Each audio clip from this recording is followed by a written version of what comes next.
Sutra. When this deviant thought combines with thinking, it becomes locations and places.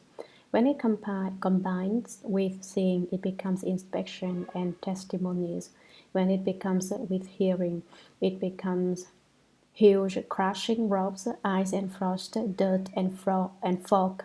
When it combines with smelling, it becomes a great fiery car, a fiery boat, and a fiery gel. When it combines with tasting, it becomes a loud calling, wailing, and regretful crying. When it combines with touch, it becomes a sensations of large and small, where 10,000 births and 10,000 deaths are endured every day, and of lying with one's face to the ground. Commentary. When this deviant thought combines with thinking, it becomes locations and places. Deviant thought means that the things one thinks about are improper, and one indulges in fantasies. That is, one's thoughts dwell on strange and weird things. When the deviant thought receives a retribution directed at itself, it turns into evil bases of inquisition and interrogation. When it combines with seeing, it becomes inspection and testimonies. Inspection refers to the offense spotting mirror in the house. When you arrive, you have to go before the mirror and watch all the offenses you created in your life appear there, just as if they were frames of a movie. They are all in vivid detail, and there's no way you can back out of them. You can't avoid owning up to them. If you refuse to admit them, you have to endure testimonies in which people prove what you did. When it combines with hearing, it becomes a huge crushing rocks. They close in on the four sides surrounding you and crush you between them, and is cold with ice and frost, and there is dirt and fog. This hell is polluted. A yellow haze defines the atmosphere so that you can't see anything, and you get dizzy and disoriented. When it combines with smelling, it becomes a great fiery car. This does not refer to trains that take us on vacations here in the world, but rather to a car red hot with fire that one is forced to sit in. A fiery boat means that the entire boat is ablaze and you must climb aboard. A fiery jail is a prison full of fire that you must enter. When it combines with tasting, it becomes loud calling, wailing, and regretful crying. The noise in this hell is tremendous. One experiences great regret in this hell, and one mourns and weeps. When it combines with touch, it becomes a sensation of large and small, big hells and little hells, where 10,000 births and 10,000 deaths are endured every day. In the course of one single day, one dies a myriad times and is born a myriad times, and it becomes lying with one's face to the ground. Whether lying down, crawling, or standing up, one undergoes punishment. In general, this is not a pleasant place to be. It's not likely spot to want to go, for the pain and suffering is tremendous. Sutra. Ananda.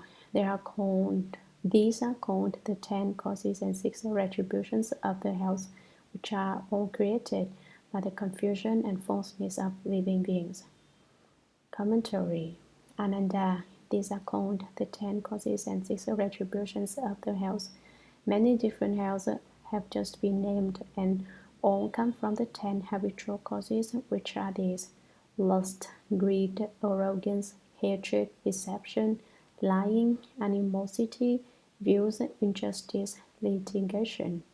They result in the 6 intermingling retributions that involve the eyes, ears, nose, tongue, body, and mind as they react to forms, sounds, smells, tastes, objects of touch, and dharmas.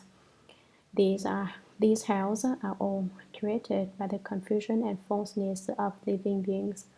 They come from giving rise to falseness within the one truth. Once ignorance arises, Various karmic manifestations result from it.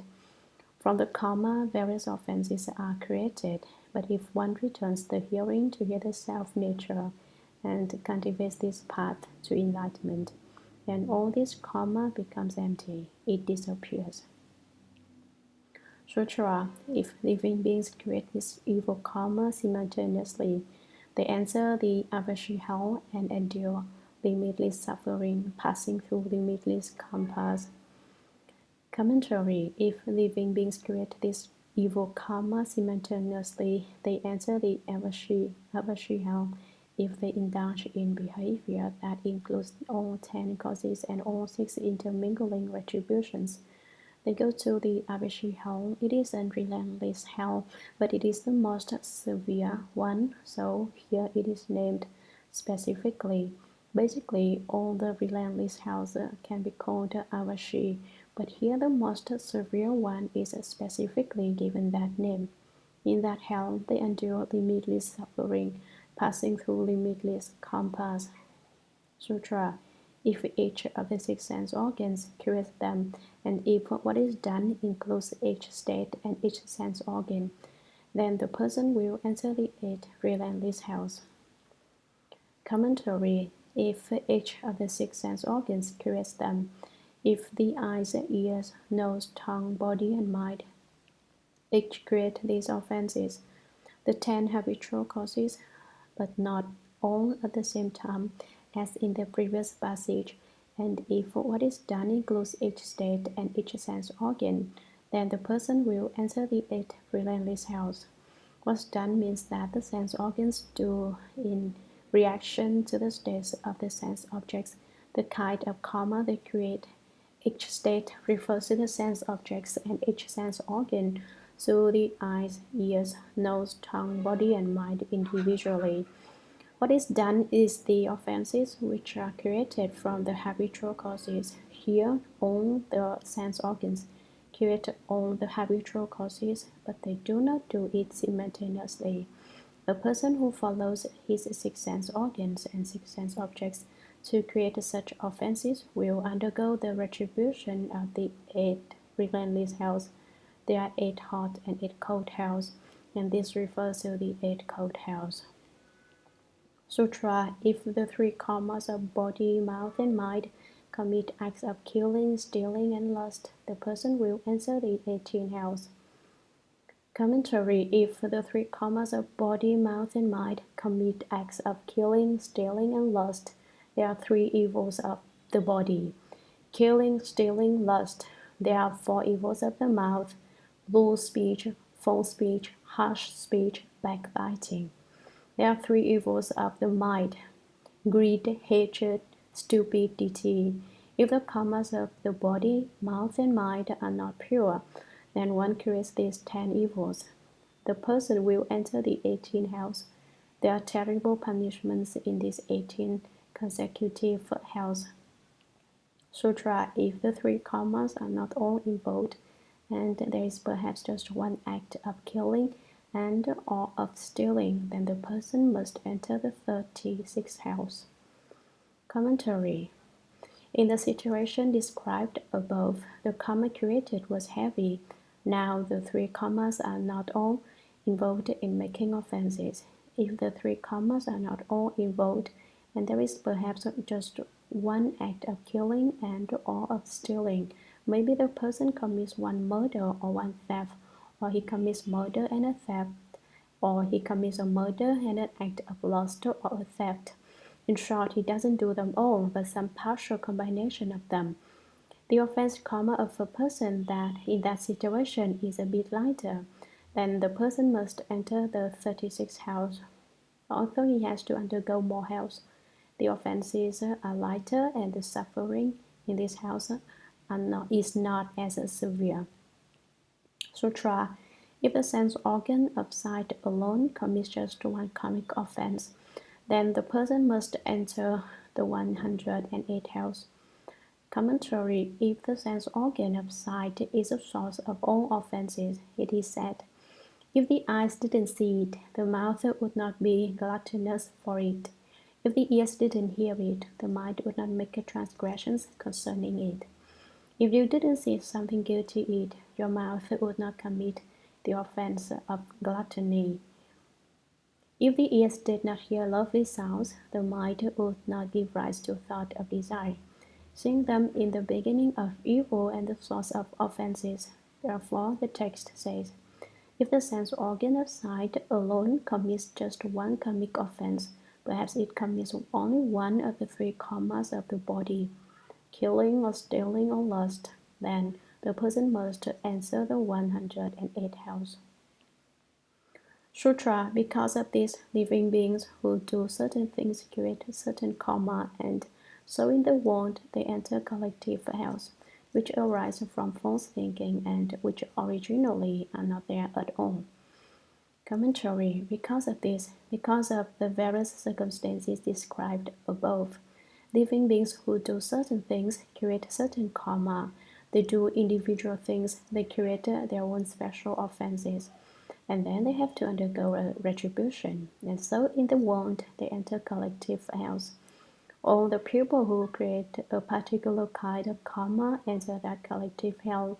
Each category of offense has its retribution, and all who created that offense collectively undergo the retribution in the hells, which arise from false thinking and which originally are not there at all.